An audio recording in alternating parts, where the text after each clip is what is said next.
ஓம் நம சிவாய.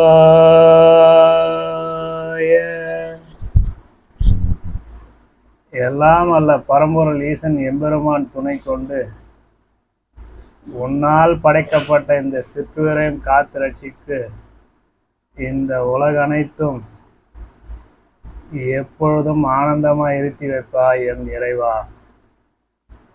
திருச்சிற்றம்பலம். ஔவை பிராட்டி சொல்லும் போதே மெய் சிலிர்க்கிறது.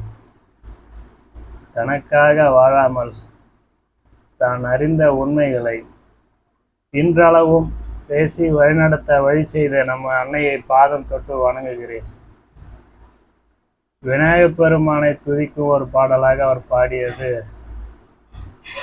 பாலும் தெளிதேனும் பாகும் பருப்பும் இவை நான்கும் கலந்துனக்கு நான் தருவேன், கோலஞ்செய்துங்க கரிமுகத்து தூமணியே நீ எனக்கு சங்கத்தமிழ் மூன்றும் தா. அவர்கள் பாடியது என்ன அர்த்தத்தில் என்று தெரியாது. எனக்கு உணர்ந்ததை இறைவா உன் பாதத்தில் சமர்ப்பிக்கிறேன். தவறு இருந்தால் மன்னிக்கவும், இல்லையேல் உளறலாக எடுத்துக்கொள்ளவும். எல்லாம் உன் செயல்.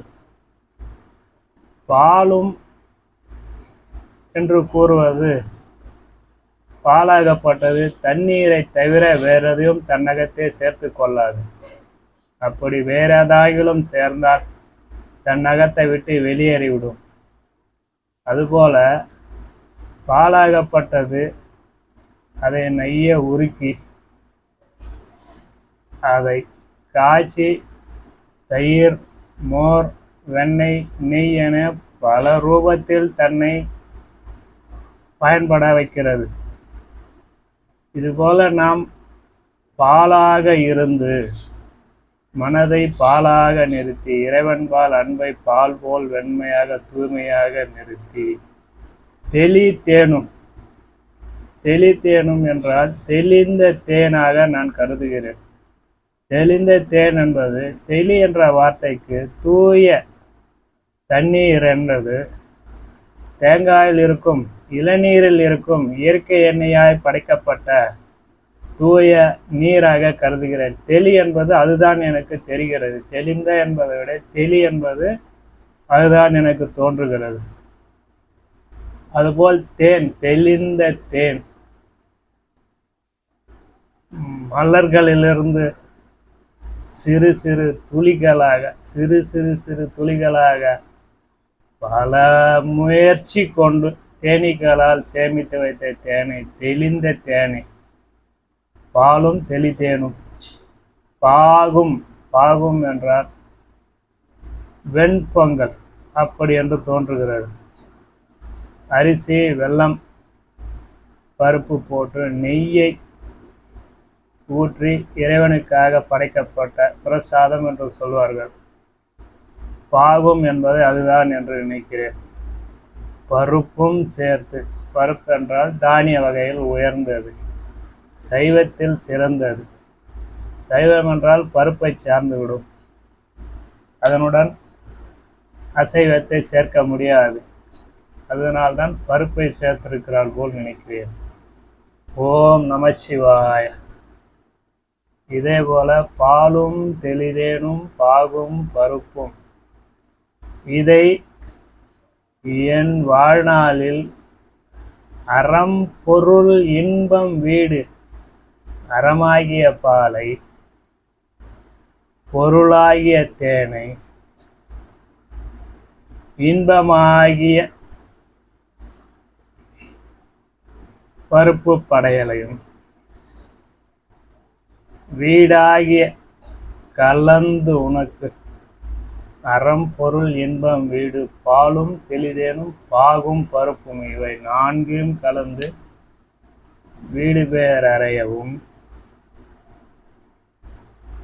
கோலஞ்செய் துங்க கரிமுகன் நம்மை ஆட்டி வைக்கும் கோலஞ்செய்யும், நம்மை உணராமல் தன் வழியில் நடப்பதை அவர் வழியில் நடத்துமாறு கோலம் செய்வதாகவும், தூமணியே தூய மணியிலிருந்து வரும் ஒளி சத்தமானது மனதை இதமாக்கி இறைவன்பால் அன்பு செலுத்த வைக்கும் என்று நினைக்கிறேன். தூமணியும்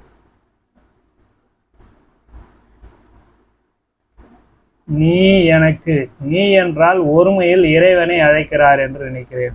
ஒருமையில் அழைத்தார். இப்போ இருக்கும் நிலையில் நீ என்பது தனி சொல்லாகவும் தாழ்வாகவும் நினைப்பார்கள். ஆனால் அப்பொழுதே இறைவனை உரிமையுடன் நீ என்று அன்பாக அழைத்திருக்கிறார். நீ எனக்கு உரிமையில் கேட்கிறார். சங்க தமிழ் மூன்றும் தா. யாருக்காக? எனக்காக அல்ல. சங்க தமிழ், இயல், இசை, நாடகம் இம்மூன்றும் எனக்குத்தா. எதற்காக? மக்களின் வாழ்வாதாரத்தில் இந்த பொருட்களை நான் கொன்று சேர்த்து நல்வழியில் வாழ வைக்க எனக்கு ஒரு வரம் தா என்று துதிப்பாடுவார்கள். அந்த துதிப்பாடலில் அவர்களின் மேன்மையான உணர்ச்சிகரமான இந்த பொருள் சார்ந்த இதயம் தொட்ட ஒவ்வொரு ஒவ்வொரு பதத்திற்கும் அவர்கள் எந்த அளவு இறைவன்பால் அன்பு செலுத்தியிருந்தார்.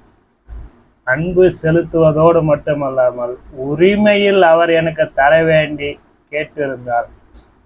இறைவன் அவர்களுக்கு அருள் இருப்பான் என்று சொல்லும் நினைக்கும் போது ஒவ்வொரு கனவும் நமக்காக நம் முன்னோர்கள் வாழ்ந்து விட்டு சென்ற வழியில் நாம் நடக்கவில்லை என்றாலும் அவர்கள் பாதையில் பாதம் தொட்டு வணங்கி அவர்கள் பாதங்களை கழுவி தினந்தோறும் நாள் இன்புற்றிருக்க எல்லாம் அல்ல பரம்பொருள் எம்பெருமான் ஈசன் அனைத்துவர்களையும் காப்பான் என்று பதிவின் மூலம் போடுகிறேன்.